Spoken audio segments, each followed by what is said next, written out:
cette grande édition d'information. Monsieur, dame, bonsoir.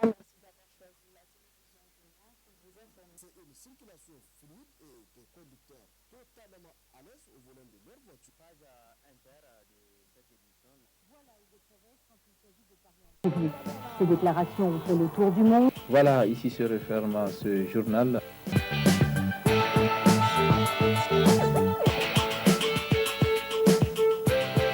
Irko ga to ami wayni le man tikala harino kan do bore ne bongo sibanda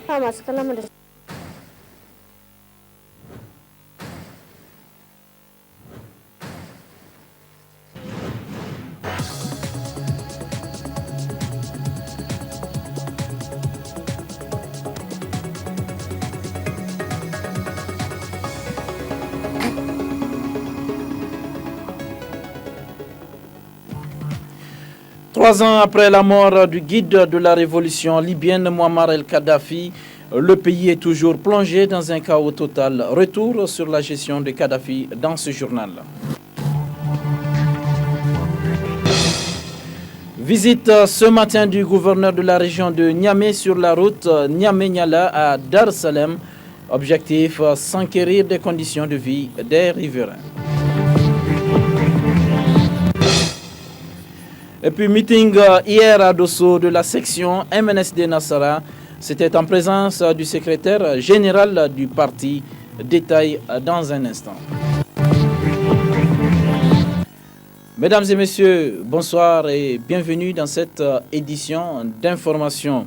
Le quatrième vice-président de l'Assemblée nationale, Mohamed Ben Omar, a animé ce matin un point de presse relatif aux rumeurs selon lesquelles le président de l'Assemblée nationale, Hama Amadou, aurait assisté aux travaux de la 131e session de la Fédération parlementaire internationale aux dépens de la délégation nigérienne conduite par Mohamed Ben Omar.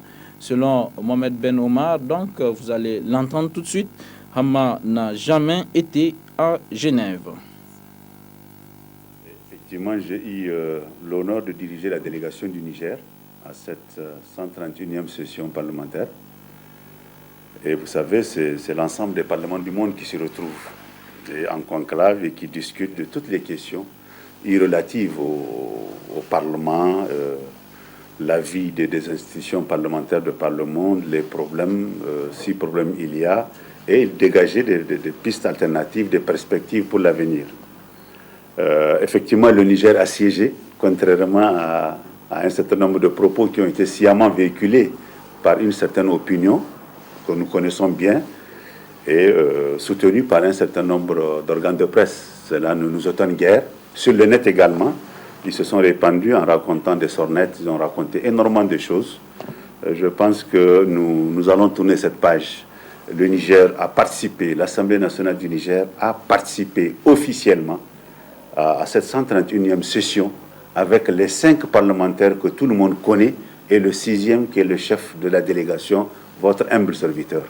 Et ces 5 parlementaires qui constituent ce qu'on appelle le comité national de l'UP, c'est Madame Aminatou Habibou, Madame Zakari Oumarou, c'est Madame Awa Ibro, c'est Samaïla Ali, c'est Lawali Amadou Mezumbu et Daoudanou. Ces 2 derniers, des collègues, sont même de l'opposition, que tout le monde connaît. L'un est du MNSD et l'autre est de l'Ouman. Et ils sont repartis déjà dans les différentes commissions. Et votre humble serviteur, c'est lui-même qui a donné lecture de la communication à la plénière de la 131e session de l'UIP. Donc, M. Hamma Amadou, ancien président de l'Assemblée nationale du Niger, n'a jamais été à Genève. Il n'est jamais arrivé à Genève. Il n'a jamais siégé à cette 131e session, comme l'ont dit certains, que nous, délégations officielles, avons été chassés de la salle et que c'est lui qui a pris notre place. Je pense que c'est irresponsable de tenir de ce genre de propos. Vous suivrez d'ailleurs l'intégralité de ce point de presse animé par Mohamed Ben Omar en partie magazine de cette édition. Je le disais dans les titres, 20 octobre 2011, 20 octobre 2014, cela fait exactement jour pour jour 3 ans que disparaissait le guide de la révolution libyenne Mouammar el-Kadhafi. 3 ans après, le pays est plongé dans un chaos total et la situation sécuritaire s'est dégradée dans la sous-région. Retour donc sur les 41 ans de gestion de Kadhafi avec Isdor Banaba.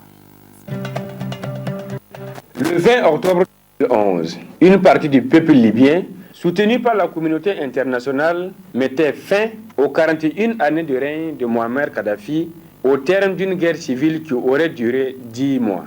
Longtemps considéré comme l'ennemi numéro 1 de l'Occident, Mohamed Kadhafi accède au pouvoir en 1969 suite à un coup d'État contre le roi Idriss.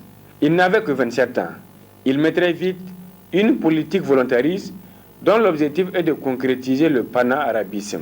Il procède à la nationalisation de certaines entreprises, notamment celles détenues par les ressortissants étrangers. Il récupère aussi les terres fertiles jadis exploitées par les Italiens. Environ 13 000 propriétaires terriens italiens seront expulsés de la Libye dès 1970. Décidé à rompre avec la politique du roi Idriss, il demande à l'armée britannique de quitter le pays et aux États-Unis d'évacuer leur base militaire. En 1979, le guide de la Zamaïra augmente le prix du baril du pétrole. Sur le plan interne, Kadhafi développe les infrastructures scolaires ainsi que le système de santé, mais les libertés politiques restent nulles. Au cours de son règne, Kadhafi a eu des relations conflictuelles avec les grandes puissances, des tensions qui atteindront leur point d'orgue avec les attentats de Lockerbie en 1988 et celui du vol 772 Utah en 1989 qui coûtait la vie à plus de 4000 personnes. المفروض تخجل ما عادش تتكلم على ليبيا. America should be ashamed of Libya. America should not talk about Libya. بعد هذه المذبحة نفاجأ بأن ليبيا متهمة مرة أخرى بالكربي. After such genocide or massacre, we find out that Libya is. En Afrique, Kadhafi sera impliqué dans la guerre de l'Ouganda contre Tanzanie de 1978 à 1979, où il apporte son soutien au tyran Idi Amin Dada. Il tentera également d'annexer le Tchad de Hussein Habré en 1973. Kadhafi sera également accusé de soutenir plusieurs mouvements terroristes. Néanmoins, il sera un soutien de taille de l'ANC dans le combat contre l'apartheid. À partir des années 2000, le guide de la révolution libyenne changera son fusil d'épaule. Il devient même un allié de ses anciens ennemis dans la lutte contre l'immigration clandestine. En Afrique, Kadhafi initiera le projet des États-Unis d'Afrique, ainsi que la mise en circulation de la monnaie unique, car pour lui, c'est la seule façon pour développer le continent. En 2009, lors du sommet de l'Union africaine à Addis Abeba, Kadhafi se fera couronner roi des rois d'Afrique et exigera que ses pairs l'appellent sous ce nom. En septembre 2009, sur les tribunes des Nations Unies, Kadhafi dépassera largement son temps de parole. Il dénoncera ainsi les manœuvres des grandes puissances ainsi que du Conseil de sécurité des Nations Unies. Il finira par jeter comme un vulgaire papier la Charte des Nations Unies. C'est peut-être la goutte d'eau qui fera déborder le vase selon certains. À partir de début 2011, le printemps arabe dans lequel Ben Ali de la Tunisie et Moubarak de l'Égypte laisseront leurs plumes débutent en Libye. Kadhafi utilise la méthode forte. Les manifestations se transforment en une insurrection populaire. La communauté internationale s'y mêle. Et le 20 octobre, Kadhafi est capturé dans les environs de Sirte avant d'être abattu. Sa dépouille, ainsi que celle de son fils, seront exposées plusieurs jours durant avant d'être enterrés dans un endroit tenu secret. Jusque-là, les circonstances de sa mort restent méconnues. Sa mort a été accueillie favorablement par la communauté internationale, mais sa mort a aussi ouvert la boîte de Pandore pour l'Afrique subsaharienne au vu de la recrudescence des mouvements armés dans la sous-région. Quant à la Libye, elle est depuis la disparition du guide devenue un no man's land où opèrent des trafiquants de tout acabit. La suite de ce journal, le gouverneur de la région de Niamey, accompagné d'une forte délégation, a effectué ce matin une visite de terrain au quartier Dar Salam. Objectif de cette visite, constater de visu les conditions dans lesquelles vivent les populations de ce quartier. Halimatou Abdou, Ibrahim Idi. Cette énième visite effectuée par le gouverneur de la région de Niamey, accompagné du président du conseil de ville de Niamey, les maires du 1er et 2e arrondissement, les ingénieurs et les forces de défense et de sécurité, intervient après celle effectuée par le Premier ministre en août dernier au niveau de la route Niamey-Niala. Cette visite de terrain a permis au gouverneur et sa délégation de constater de visu la situation dans laquelle vivent les populations du quartier Dar es Salaam et ses environs qui sont envahis par des eaux dont on ignore leur provenance. Cette situation dure ainsi depuis un an. À la base de ce problème, le lotissement du lit de Guntiena. Ce que nous avons vu sur le terrain nous a démontré que tout ce problème est dû au fait que certains de nos concitoyens se sont permis d'acheter des parcelles dans le lit majeur du Guntiena. Conséquemment, l'eau ne coule plus. Donc nous avons fait à pied, en tout cas le trajet du début des problèmes jusqu'à la fin, là où nous avons vu que le rejet de ces eaux au niveau de Africa Hall a été obstrué par des habitations pêle-mêle. C'est pourquoi nous avons, avec les techniciens, avec les maires des arrondissements et le maire central, plus les directeurs régionaux chargés de la question, on a fait ce parcours-là. Ça a été fatigant, mais c'était bien, il fallait le faire pour savoir exactement quel est le problème. C'est un problème de lotissement. Il affirme par ailleurs que des mesures sont en train d'être prises. Comme mesures que nous avons prises, la mairie d'ici mercredi va nous fournir les statuts de ce terrain. Deuxièmement, nous allons fermer le passage sur la rue pavée pour poser les buses.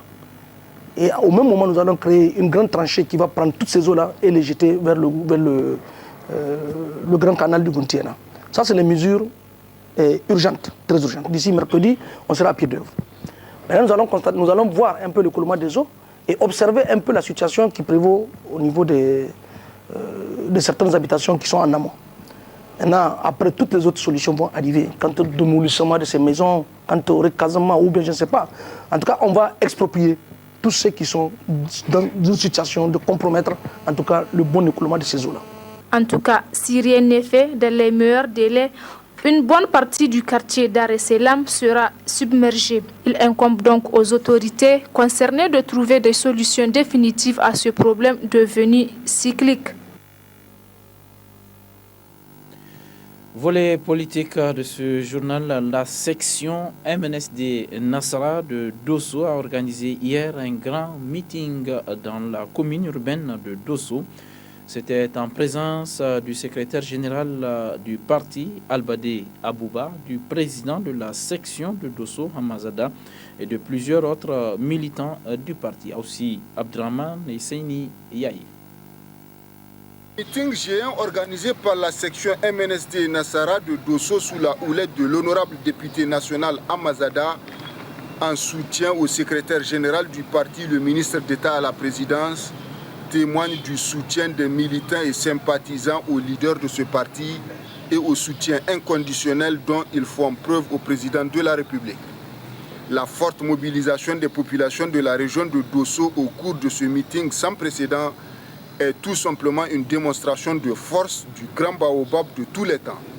La place dite terrain rouge de la commune urbaine de Dosso était noire de monde. Après la présentation de nouveaux adhérents au parti qui sont des ex-militants des partis Lumana et Labizé, le représentant du parti MDC Yarda en la personne de Sissé Yoro a lu une déclaration d'adhésion au MNSD Nassara. Après plusieurs interventions dont celle du président du RDNC Bil Adam et des représentants des 7 régions de notre pays et de plusieurs autres personnalités du parti, le président de la section de Dosso, l'honorable Hamazada, a prononcé une allocution au cours de laquelle il a félicité le président Issoufou Mahamadou et les autorités de la 7e République pour leur engagement à changer le visage de Dosso.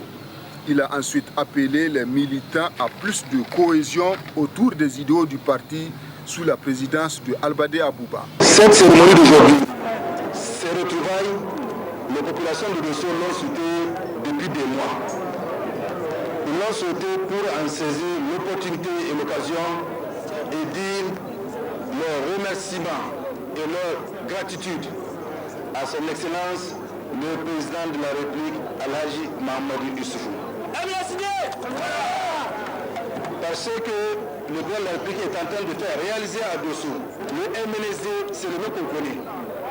Le MNSD n'a jamais triché, nous n'avons pas triché. C'est pour cela que nous nous demandons d'être lucides, parce que la provocation c'est terminé. C'est terminé la provocation. Qu'ils s'entendent bien se dire la vérité. Nous n'allons pas accepter et nous n'allons pas le faire de la bagarre. En toute démocratie, en toute licité, en toute clarté. Nous allons leur imposer la logique de la vérité et de la raison. Et si demain je vous dis un congrès, c'est celui par lequel Al-Badi Abouaï et ses hommes vont triompher. Inch'Allah.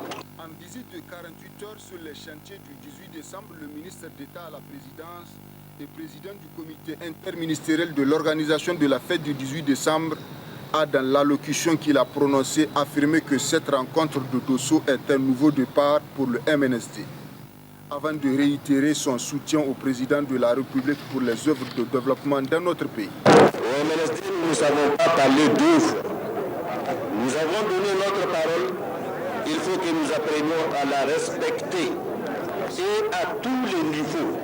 Et nous avons demandé également à tous nos alliés, à tous nos partenaires de travailler en symbiose avec nous, parce que nous ne les décevrons ni par notre engagement, ni par notre sincérité, et moins encore par notre loyauté.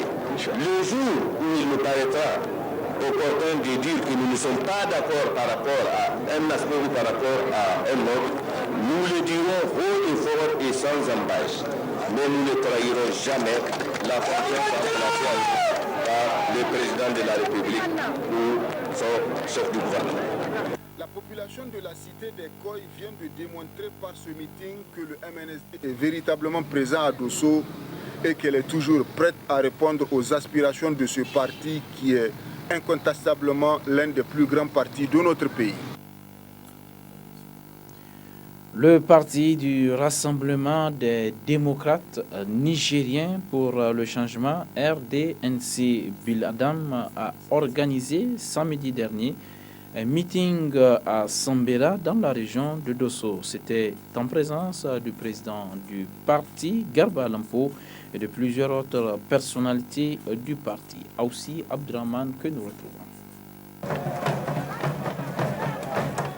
C'est un accueil triomphal qui a été réservé au président du parti du Rassemblement des démocrates nigériens pour le changement, RNDC Biladam, dans la commune rurale de Sambera au cours d'un grand meeting dans l'enceinte de l'école centre de Sambera. Après plusieurs interventions en langue, dont le mot de bienvenue du président de la section communale de Kopti Tanda, de celle du représentant des jeunes du parti RDNC, de celle de la représentante des femmes, du secrétaire général de la section de Dosso et du président régional, le président du parti a ensuite pris la parole pour féliciter la population de Sambera et de ses environs pour la mobilisation massive autour du parti Biladam qui a comme vision le bien-être du citoyen nigérien à travers le changement. Il a ensuite appelé les militants et sympathisants de son parti à œuvrer sans relâche pour les idéaux que sont la justice, le travail et la paix dans notre pays avant de réaffirmer son soutien au président de la République pour les travaux de grande envergure engagés par lui dans la région de Dosso.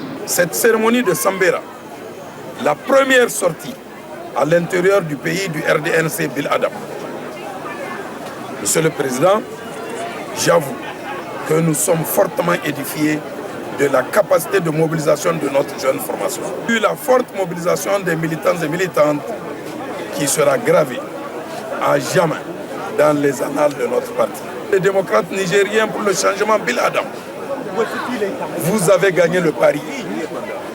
Oui, vous avez gagné le pari. À cette occasion, je dis Alhamdulillah wa barakatuh. Wa kubaini Biladam Jama. Wa fonda kayan ay sabu aransé. Œuvrons ensemble pour le renouvellement des idéaux et des valeurs démocratiques prônés par notre parti, le Rassemblement des démocrates nigériens Biladam. En cette journée historique du 18 octobre 2014, notre parti, je vous invite tous à vous unir, à être debout comme un seul homme pour réussir l'implantation du parti dans l'ensemble des contrées du territoire national. Le Rassemblement des démocrates nigériens pour le changement Bill Adam s'est félicité vivement d'appartenir à l'Alliance pour la République et le changement ARC, notre cadre commun de lutte pour un Niger radieux et prospère. RDNC Bill Adam, de faire de la paix votre credo, le travail, votre préoccupation permanente et la justice, votre devoir, celui d'être juste envers vous-même et envers autrui. La forte mobilisation des militants et sympathisants du parti RDNC Bill Adam pour la première fois à Sambera est la preuve du soutien dont bénéficie ce parti et son président dans la région de Dosso en général et dans la commune rurale de Sambera en particulier.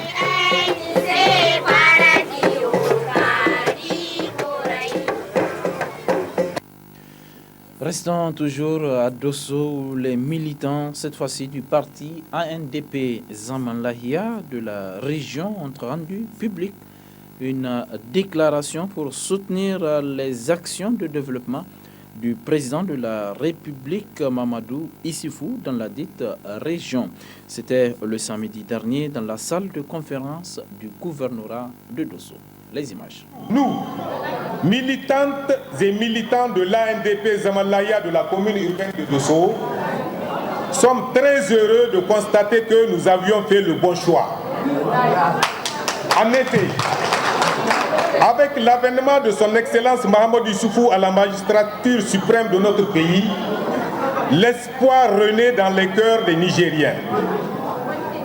Signalons que, malgré le passif extrêmement lourd qu'ils ont hérité, son Excellence Mahamadou Issoufou et le gouvernement de la 7e République ont réussi en 3 ans ce qui a toujours été un rêve pour leurs prédécesseurs.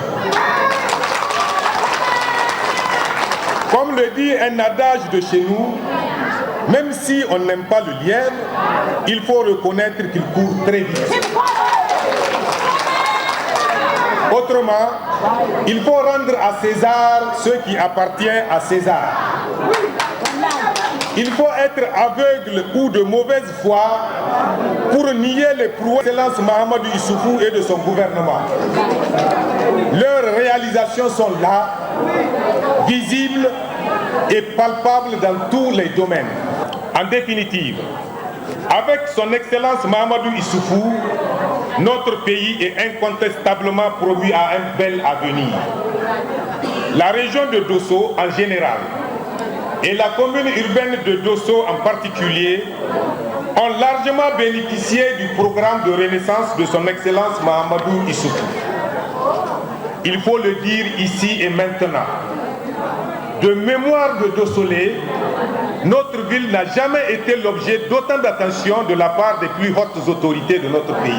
Ainsi, grâce au projet Dosso Soga, initié par son Excellence Mahamadou Issoufou, la ville de Dosso subit actuellement une véritable métamorphose. Au vu de ces nombreuses et concrètes réalisations au bénéfice des Nigériens en général et des Dossolais en particulier, nous, militantes et sympathisants de l'ANDP Zamalaya de la commune urbaine de Dosso, apportons notre soutien indéfectible et sans réserve au président de la République, son Excellence Mahamadou Issoufou, et le gouvernement de la 7e République dans leurs actions de construction nationale et de rassemblement des Nigériens. Autre aspect de cette édition, la saison des pluies est-elle arrivée à son terme? Le front intertropical étant situé au sud de certaines régions chaudes où il est difficile d'avoir des précipitations de manière globale. Par contre, la saison hivernale 2014 a été satisfaisante, notamment en termes de pluviométrie. C'est ce qu'expliquent les météorologues Ousmane Bawa, ingénieur météorologiste prévisionniste, que je vous invite à suivre. Les 2 semaines qui ont passé, ça a été vraiment une situation un peu sèche sur le pays, mais il est important de le noter que jusqu'à présent, le front intertropical garde toujours une position sur le pays. Et ce matin, comme vous le voyez, il a certes chuté sur les régions est du pays, est et centre du pays, mais il est toujours axé sur suivant une position nord Tillabéri et sud Tawa, sud Maradi, et il descend sur le nord Nigeria.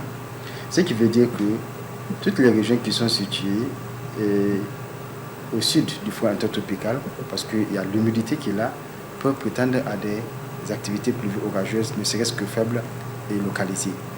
Comme aussi c'est le cas hier de la région de Tillabéri. Si vous voyez, hier c'était hier à 0h, 23h, 0h, n'est-ce pas, et sur le sud-ouest de la région de Tillabéri, vous voyez très bien la naissance juste d'une zone pluvio-orageuse sur cette localité et qui a engendré, ce matin on avait enregistré quand même entre hier et ce matin 22 mm à Tillabéri. J'ai l'image satellite de ce matin à 6h, vous voyez, sur le nord-ouest de la région de Tillabéri, il y a toujours une légère couverture nuageuse et aussi sur l'extrême nord-ouest du Nigeria. Ce qui veut dire tout simplement que ces régions-là, il y a quand même de l'humidité, avec un peu d'insolation vers 12 heures, parce qu'il fait très chaud aussi. C'est ça le mois d'octobre. Dès la matinée, il fait frais, mais dès l'après-midi, il fait très chaud aussi.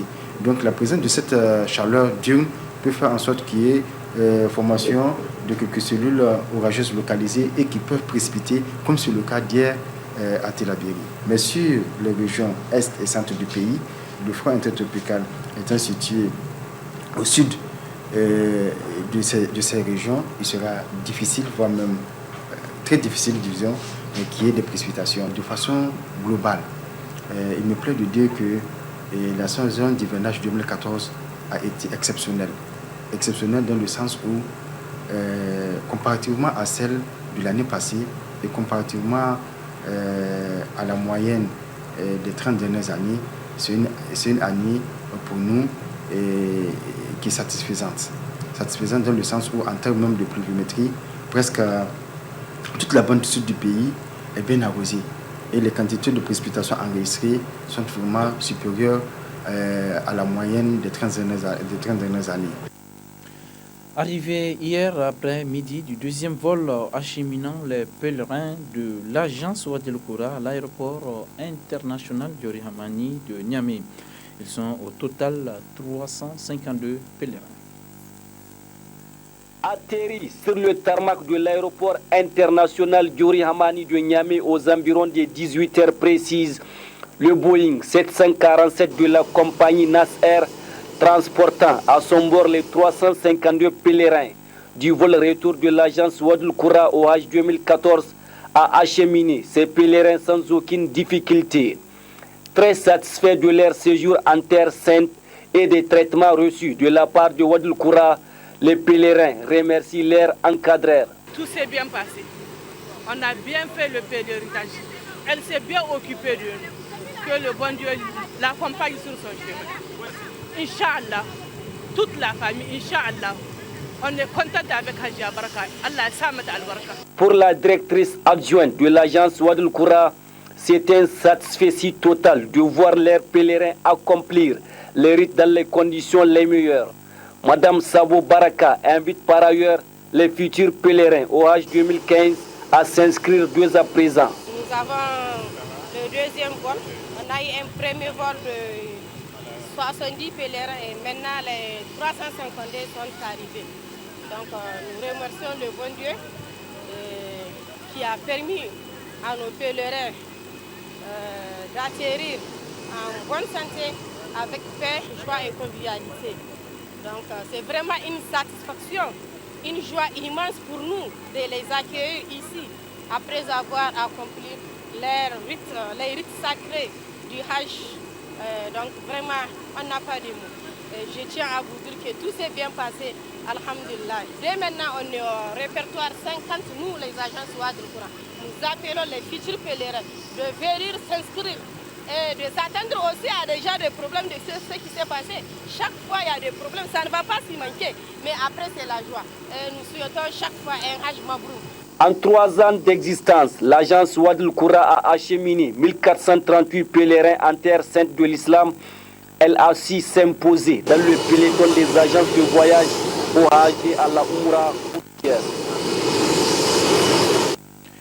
L'ORTN de Zender a reçu du matériel informatique neuf des mains de Al-Kassoum Ali.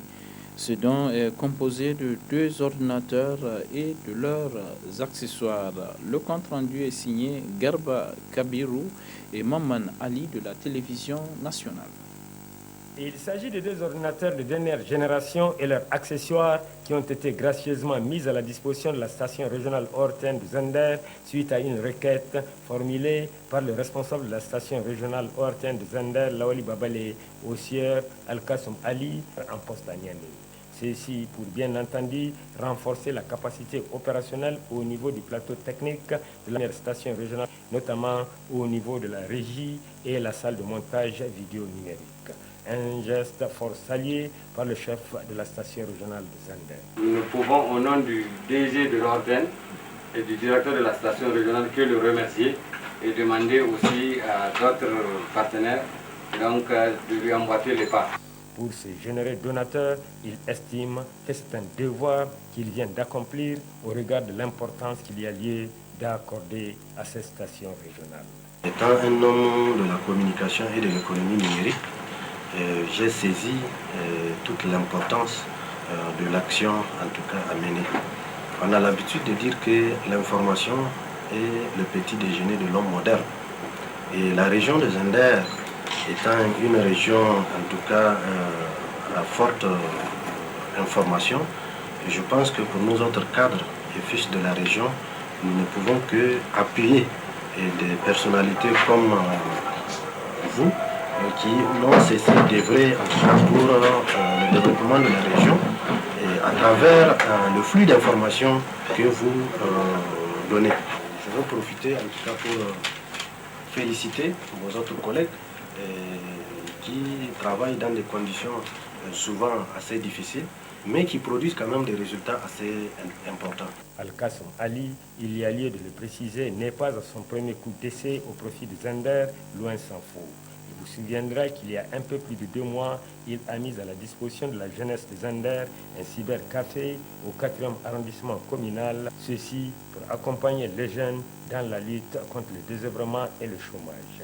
En outre, Al-Kassoum Ali a réuni jeudi dernier tous les chefs de quartiers et villages de la ville de Zender avec qui il a échangé quant aux voies et moyens d'aider la population pour contribuer au développement socio-économique de Zender. Il a également contribué dans le secteur de l'éducation à travers certains appuis en matériel didactique à plusieurs écoles de la ville de Zender et des villages environnants pour ainsi accompagner les actions du président de la République Issouf Mahamadou dans ce secteur. À noter qu'en reconnaissance de toutes ces actions, l'Union de coopératives des jeunes de Zender a décerné mercredi dernier un témoignage de satisfaction à Al-Kassoum Ali.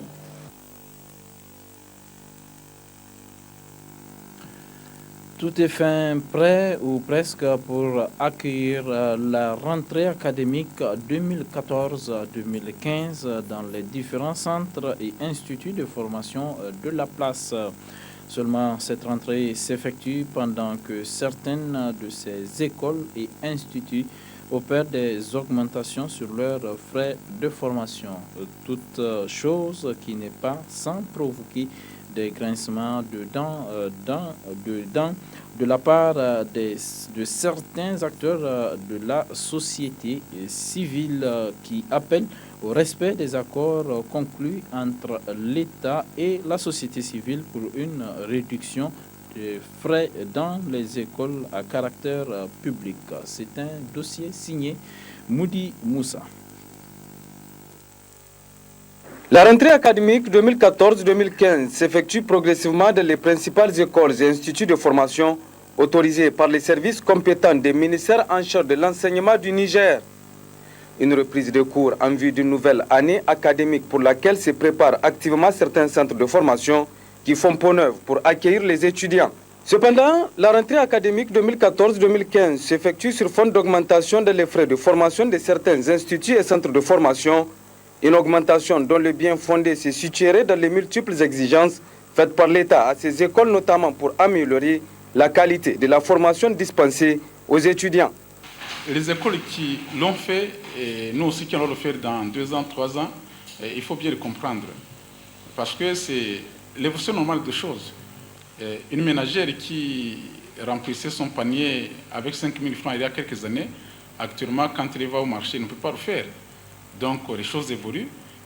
Il y a de cela des corps au Niger à notre niveau coûté aux environs de 200 000, 275 000.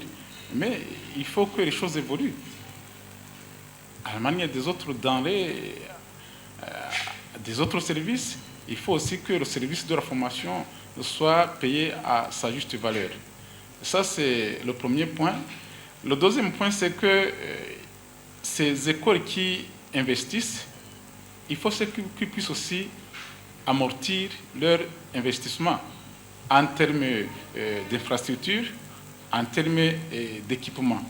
Parce que vous n'allez pas construire des locaux à coût de millions et puis rester avec le matériel que vous avez utilisé il y a de cela 2, 3, 4 ans. Il faut renouveler le matériel informatique, il faut renouveler d'autres matériels didactiques, les projecteurs, il faut renouveler les tableaux modernes, tout ça, ce sont des coûts que nous supportons et en conséquence aussi, il faut que les parents puissent nous aider. Le troisième point par rapport à l'augmentation de frais de scolarité, c'est lié effectivement à la des choses, c'est-à-dire en termes de taux horaires payés aux enseignants vacataires. Les enseignants vacataires aujourd'hui, quand vous voulez embaucher un enseignant de haut niveau, qu'il soit nigérien ou expatrié, il faut mettre la main dans la poche. Sinon, ça ne se comprend pas que vous pouvez faire des investissements et ne pas amener aussi des projets de haut niveau. Et il y a quelques années, on formait jusqu'au niveau de maîtrise. Avec l'arrivée du système LMD, nous sommes en train de former jusqu'au niveau de master. Alors, au niveau de master, pour enseigner là-bas, il faut avoir un doctorat ou être un professionnel très expérimenté de niveau master. Mais quand vous allez demander à quelqu'un de venir enseigner au master, il est évident qu'il faut le payer convenablement. Et d'ailleurs, dans les 5 dernières années, vous voyez, l'État a augmenté à plus de 2 reprises les salaires des gens. Nous ne devons pas aussi rester en marge de l'actualité. Il faut aussi que nos employés puissent être payés, leurs salaires puissent être augmentés comme ceux des employés de l'État. Si pour les instituts privés, l'augmentation opérée sur les frais de formation pourrait se justifier par le manque de subventions et l'intérêt accordé par l'État à la qualité de l'enseignement dispensé ailleurs dans les instituts et centres à caractère public, où ces augmentations vont chaque année crescendo, la question fait débat et provoque le ras-le-bol de la société civile qui dénonce une violation des dispositions réglementaires en matière d'éducation au Niger. Pour nous, il fallait revenir à la situation d'antan, où les gens sont orientés, ils ont des bourses, c'est l'État qui prend en charge. Donc ce n'est pas une question même de réduction, c'est une question de principe. On n'accepte pas l'idée que l'État fasse commerce-action. C'est ça que nous, on a catégoriquement rejeté. Évidemment, certains, dans la société civile, qui étaient en discussion avec le gouvernement, ont accepté qu'on fasse cette réduction. Maintenant, nous constatons que même la réduction consentie, comme vous le dites, n'est pas encore en vigueur. À plus forte raison, ce que nous demandons pour les autorités, ce n'est même pas à l'ordre du jour. Ce n'est même pas à l'ordre du jour. Pour nous, le minimum, c'est d'avoir des tarifs abordables. Donc, même ça, il n'y a pas. Mais ce n'est pas parce que les gens n'ont pas tenu cet engagement qu'il faut maintenant se battre seulement pour une réduction des tarifs. Non. Aujourd'hui encore, si on doit se battre pour l'abolition de cette logique-là de marchandisation qui a cours dans des établissements professionnels publics. Même durcissement de ton de la part de l'Union des scolaires nigériens, l'organisation scolaire qui s'insurge contre ce qu'elle qualifie de mesures unilatérales prises par certains chefs d'établissement exige la reconsidération des accords conclus entre l'État et la société civile en 2007. En 2007, quand il y a eu cet accord, c'était dans l'optique que progressivement, on va encore tendre vers une diminution de ces frais d'inscription. Pas remettre en cause l'accord. Parce que c'est quoi? On n'a pas demandé de réduire les frais de scolarité à des personnes qui ont les moyens. C'est les fils des pauvres. On imagine que nous sommes dans un pays où les Nigériens n'ont pas les moyens pour s'offrir certaines écoles. Dans des écoles étatiques, si on ne peut pas leur faire ça gratuitement, il faut leur permettre à ceux qu'ils s'inscrivent à un prix abordable. Voilà aussi ce qui a été visé dans cette démarche. Mais malheureusement, nous avons constaté que cela est foulé aux pieds par certains directeurs d'école. Il est clair que ces directeurs d'école, effectivement, pensent que le laxisme va continuer toujours à planer. Par conséquent, dans les écoles, ils vont régner en roi et en maître de la forêt. Qu'ils les comprennent comme tels, qu'ils les hors de question, qu'ils les remettent en cause. S'ils l'ont fait, qu'ils reviennent sur cela et qu'ils pensent encore qu'il y a même cette possibilité à tendre vers davantage une réduction significative afin que les fils des pauvres puissent accéder à ces écoles de santé publiques, à ces écoles de formation professionnelle et technique. Aujourd'hui, où c'est des écoles qui doivent permettre à ceux qui n'ont pas les moyens de pouvoir accéder à certaines études, et on dit qu'il faut les stopper. Une position que partagent également les parents d'élèves et étudiants pour qui l'État doit prendre des mesures en vue de régulariser les frais de formation dans l'ensemble des centres de formation du pays. Nous avons constaté que chaque année, il y a au moins 25 000 francs qui viennent s'ajouter aux frais d'inscription de l'année précédente. C'est ainsi que l'année passée, nous avions dû faire face à 350 000 francs. Cette année, ça revient à 375 000 francs, soit une augmentation de 25 000 francs, sans compter 20 000 francs que nous payons à titre de ce qu'ils appellent frais d'inscription. Alors que pour nous, même les frais de formation, c'est aussi les frais d'inscription. Une situation qui en dit long sur la manière dont sont gérés certains de ces instituts et écoles à caractère public et qui doit attirer l'attention des plus hautes autorités du pays qui font de la formation pour tous leur cheval de bataille. Comme annoncé, la partie magazine de ce journal est consacrée au point de presse animé par le 4e vice-président de l'Assemblée nationale, Ben Omar, relativement aux rumeurs faisant cas de la participation du Hamma Amadou, président de l'Assemblée nationale, aux travaux de la 131e session de la Fédération interparlementaire internationale tenue à Genève. Selon Mohamed Ben Omar, Ham n'a pas participé à cette rencontre. Je vous laisse apprécier. Très bonne suite des programmes. J'ai eu l'honneur de diriger la délégation du Niger à cette 131e session parlementaire. Et vous savez, c'est l'ensemble des parlements du monde qui se retrouvent en conclave et qui discutent de toutes les questions relatives au Parlement, la vie des institutions parlementaires de par le monde, les problèmes, si problème il y a, et dégager des pistes alternatives, des perspectives pour l'avenir. Effectivement, le Niger a siégé, contrairement à un certain nombre de propos qui ont été sciemment véhiculés par une certaine opinion que nous connaissons bien et soutenus par un certain nombre d'organes de presse. Cela ne nous étonne guère. Sur le net également, ils se sont répandus en racontant des sornettes, ils ont raconté énormément de choses. Je pense que nous allons tourner cette page. Le Niger a participé, l'Assemblée nationale du Niger a participé officiellement à cette 131e session avec les 5 parlementaires que tout le monde connaît et le 6e qui est le chef de la délégation, votre humble serviteur. Et ces 5 parlementaires qui constituent ce qu'on appelle le comité national de l'UP, c'est Madame Aminatou Habibou, Madame Zakari Oumarou, c'est Madame Awa Ibro, c'est Samaïla Ali, c'est Lawali Amadou Mezumbu et Doudanou. Ces 2 derniers, des collègues, sont même de l'opposition, que tout le monde connaît. L'un est du MNSD et l'autre est de l'Ouman. Et ils sont repartis déjà dans les différentes commissions. Et votre humble serviteur, c'est lui-même qui a donné lecture de la communication à la plénière de la 131e session de l'UIP. Donc, M. Hamma Amadou, ancien président de l'Assemblée nationale du Niger, n'a jamais été à Genève. Il n'est jamais arrivé à Genève.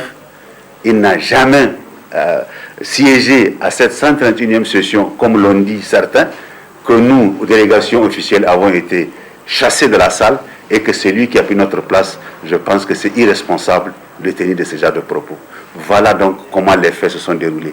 Cependant, l'information que je dois vous apporter est au-delà à toute la nation nigérienne, c'est que M. Hamma Amadou a effectivement porté plainte à l'UIP, à l'Union interparlementaire. Vous savez, l'UIP est organisé en commission et en comité. Il y a un comité qui s'occupe des droits de l'homme des parlementaires, de par le monde. Et il y a énormément d'affaires qui ont été enregistrées de par le monde. À cette 131e session, la plainte de M. Hamma Amadou n'a même pas été enregistrée, à plus forte raison, placée à l'ordre du jour et débattue. Il n'en est rien. La plainte a été transmise au comité permanent. Et le comité permanent, ce n'est pas des individus d'une certaine légèreté qui prennent ici et maintenant les choses et placer cela en ordre du jour et indexer un État. Un État, c'est autre chose. Or, la délégation officielle du Niger représente l'État du Niger par l'entremise des 6 députés que je viens de vous donner la liste. Cette plainte, elle a été portée, mais dès que j'ai atterri à Genève, j'ai rencontré le secrétaire général de l'UIP, en présence de notre ambassadeur, en présence de certains députés, à qui j'ai transmis toute la documentation. Également, j'ai rencontré, toujours avec ses collègues députés, membres du groupe national Niger, nous avons également rencontré le comité permanent, son secrétaire général, entouré de tous ses collaborateurs, et à qui nous avons remis toute la documentation. La documentation, c'est quoi? Ce sont les différents arrêts rendus par la Cour constitutionnelle, de mai à aujourd'hui, sur les différentes questions brûlantes, soulevées ou par la majorité, ou par l'opposition, ou M. Hamma Amadou lui-même. C'est également la note d'information que notre cabinet a fait faire en ce qui concerne l'affaire des bébés importés, plus la manchette des différents journaux qui ont une certaine notoriété internationale et qui ont fait les enquêtes, les investigations pour déceler le réseau et ses tentacules dans la partie ouest africaine, c'est-à-dire du Nigeria au Bénin, au Burkina, jusqu'au Niger. C'est également le mandat d'arrêt qui a été lancé, le mandat d'arrêt national. Le voilà, qui a été lancé contre M. Hamma Amadou. Mais également, vous avez d'autres documents qui sont là, la commission rogatoire qui a été lancée. Ce sont des documents que le comité n'en a pas. Or, lui, il est passé par l'entremise de certains députés étrangers. Et un d'entre eux s'est même rétracté par la suite. Il est parti dire à une de nos collègues, Mme Habibou, que non, nous n'avons jamais su que M. Hamma Amadou a quitté en prenant la clé des champs et en abandonnant son poste. Si c'est le cas, appliquez-lui la réglementation. Et la dame de lui répliquer, mais nous sommes dans la réglementation. Nous sommes après tout une institution dont le credo, c'est le respect scrupuleux des normes, c'est-à-dire la Constitution et le règlement intérieur. Ce sont nos deux armes. On n'a pas d'autres armes au niveau de l'Assemblée nationale. Mais qui l'a exporté, c'est lui qui l'a exporté. Et nous, on ne part pas en bête blessée, fauve blessée, qui réagit. Non. Nous sommes dans notre droit. Nous avons le droit en notre possession. Et fort de notre droit, fort de notre raison, nous sommes à même de donner à n'importe qui l'information qui s'y est, pour que les uns et les autres se fassent leur propre opinion. Au vu de la documentation que je viens de citer, de façon très sélective, mais les uns et les autres se sont fait leur propre opinion. Et ils ont compris qu'il n'en est rien, il n'y a aucun problème politique. Ce cas précis de M. Hamma Amadou, c'est un problème de droit commun, comme tous les autres Nigériens. Et on a fait comprendre à tous nos interlocuteurs qu'il y a 17 pères de famille, 17 mères de famille qui sont écourées entre Saï et Kolo. En vertu de quoi M. Hamma Amadou est-il supérieur aux autres Nigériens? Est-ce qu'il n'y a pas rupture d'égalité des citoyens devant la loi? Si un temps soit peu, les plus hautes autorités de ce pays et la justice de ce pays fait du droit à géométrie variable. C'est pas possible. Et ils l'ont compris. Et je pense que les choses sont revenues à l'ordre. Personne, je dis bien personne, je défie quiconque Je défie quiconque par rapport à tout ce qui se raconte à Niamey. Si M. Amamadou a même un pied à Genève, à plus forte raison, au CICG, ce qu'on appelle le Centre international de conférence de Genève, à plus forte raison, bouter hors la salle la délégation du Niger. C'est tellement bizarre, c'est tellement ridicule, c'est prendre les gens pratiquement à la légère que de raconter des choses comme ça. Je vous dis que la question n'a même pas été à l'ordre du jour. Juste une plainte a été déposée. Et que pour qu'une plainte soit inscrite à l'ordre du jour d'une session, il faut d'abord faire des investigations. Il faut rechercher toute la documentation. Il faut qu'il y ait des va-et-vient entre Niamey et Genève, entre le concerné et Genève, entre Genève et Niamey, au Parlement du Niger. Ça prend énormément de temps, parce que ce n'est pas des personnes qui agissent au pif, au pied levé, parce que X a porté plainte, c'est fini. On prend des notes, on prend des mesures et on fait des résolutions pour condamner. C'est des personnes, des hommes et des femmes suffisamment neutres, au-dessus de certaines considérations caricaturales, comme on veut le faire croire. Cette question peut prendre 2 ans, 3 ans pour pouvoir être tranchée. La prochaine session, c'est à Hanoï, au Vietnam. Ça prendra énormément de temps. Et si d'aventure l'affaire s'avère vraie, et déjà les uns et les autres, au vu de la documentation déjà fournie, les uns et les autres commençaient à faire leur propre opinion pour dire mais où est le harcèlement ici dont on nous parle, où sont les violations de droits humains dont on nous parle, où est la cabale dont on nous parle, où est l'assassinat dont on nous parle dans l'air. Il n'y a rien de cela. C'est une affaire banale de justice, comme toutes les autres affaires que les tribunaux enregistrent tous les matins, tous les soirs. C'est pour vous dire que l'affaire n'a même pas été inscrite à l'ordre du jour de la 131e session, ni en commission, ni en plénière. En fait, vous voyez, c'est un coup d'épée dans l'eau. Il faut abuser la galerie, on lâche des rumeurs de ce genre, on les fait reprendre par certains internautes, bon, on intoxique l'opinion et on va faire croire que non, bon, voilà ce qui s'est passé, le Niger a été hué, le Niger a été... Il n'en est absolument rien du tout. C'est faux, c'est archi faux, et je défie quiconque. Nous avons une ambassade, nous avons un ambassadeur avec des assistants, nous avons 2 députés de l'opposition dans la délégation. Je pense que les collègues ou les compatriotes qui distillent ce genre de rumeurs n'ont qu'à se référer à leurs députés qui sont membres de la délégation du Niger. Ils vont les édifier davantage par rapport à ce qui s'est passé. À plus forte raison de dire que Ben Omar a été chassé de la salle et que c'est M. Amamadou qui est venu prendre le fauteuil du président de la délégation du Niger ou chef de la délégation du Niger. Il n'en est rien, c'est faux, je le dis et je le répète. Ce n'est pas l'OIF, c'est l'APF. Et même là, il reste à vérifier. C'est un journal de la place qui a rapporté les propos d'un député. Un député ne peut pas être assimilé à une assemblée parlementaire. L'APF, c'est l'assemblée parlementaire francophone. C'est tous les pays francophones du monde. C'est ça justement l'intox. Mais chacun a ses opinions. Aujourd'hui à l'Assemblée du Niger, nous sommes 113. J'ai mes opinions. Il a ses opinions. Elle a ses opinions. Mais est-ce que c'est ça, pris individuellement, nos opinions à nous, qui peuvent constituer l'opinion de l'institution parlementaire, elle qu'on importe? C'est à vérifier, je dis. Effectivement, une feuille de chou l'a rappelé. Reste à vérifier. Nous connaissons ce qu'ils sont, nous connaissons leurs lignes, nous connaissons pour qui ils roulent, qu'est-ce qu'ils sont en train de faire. Cependant, il ne faut pas prendre ça pour écriture de Coran, comme parole de Coran, pour dire que c'est vrai, l'APF a pris fait et cause pour M. Amamadou. Reste à vérifier. Mais nous disons, c'est vrai que la vacance n'a pas été faite, mais du moment où il y a déjà un mandat d'arrêt, nous considérons que c'est un prisonnier ambulant, comme tous les prisonniers que nous connaissons, en puissance. Et le jour où, force de l'ordre, et vous pouvez le lire, hein, ce qui est écrit dans le mandat d'arrêt national. Et partout où, tout celui qui l'agent de force de l'ordre qui le verra, doit le conduire à une des maisons d'arrêt du Niger. Ce n'est pas moi qui l'ai écrit, c'est le juge qui l'a écrit. C'est pour vous dire que, nous, à partir du moment où ce mandat a été émis, il n'est plus président de l'Assemblée nationale. Il n'a aucune légitimité, il n'a aucune légalité. Cependant, pour être conforme à nos textes, et conforme sur toute la ligne, pour ne pas donner le flanc à ceux qui critiquent et qui émettent des tirs ennemis chaque matin, chaque soir, il faut constater la vacance. Et là, vous savez qui doit le faire. Mais pour nous, la question est déjà réglée.